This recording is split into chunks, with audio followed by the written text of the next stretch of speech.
Toshkent iqtisodiyot va texnologiyalar universitetida qadriyatlaring boqiy bo'lsin Navruz shiori ostida bayram dasturi o'tkazildi.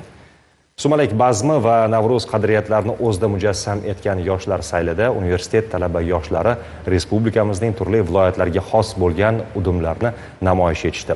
Milliy taomlar va xalq qo'shiqlarini ijro etish shartlari bo'yicha bellashishdi.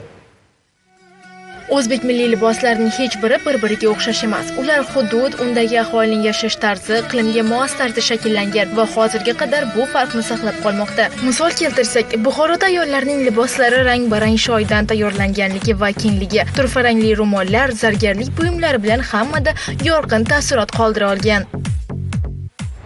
Toshkent iqtisodiyot va texnologiyalar universitetida o'tkazilgan bayram saylining asosiy jihati ham mana shunday. Har bir hududga mos liboslar namoyishi bo'ldi. Bundan tashqari talabalar tomonidan 12 viloyat va Qoraqalpog'iston Respublikasining milliy taomlaridan iborat dasturxon tashrif buyuruvchilarga taqdim etildi. Bu esa ularga urf-odatlarimiz haqida yanada aniq tasavvurga ega bo'lishga xizmat qila oldi.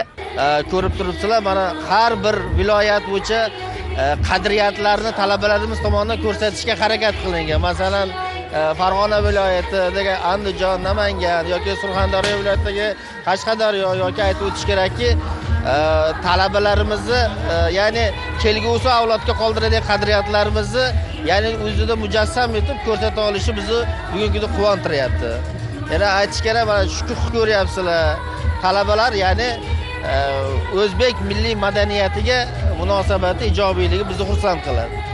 Qadriyatlaring boqiy bo'lsin Navruz shiorini ilgari surishga qaratilgan saylda nafaqat turli viloyatlarga xos bo'lgan udumlar namoyish etildi, balki talabalar xalq qo'shiqlarini ijro etish, arqon tortish shartlari bo'yicha bellashdilar ham.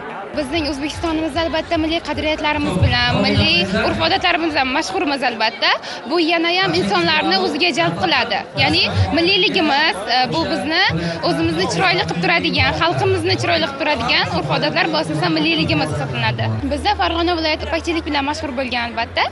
Pakchiligi bizni o'ziga tortadi. Bunda chiroyli va bejirim paklar bitilgan. Dilbar Pirimova, Bobur Yo'ldoshev va Abdulloh Sultonxo'jayev zamonaviy formatsion dasturi uchun.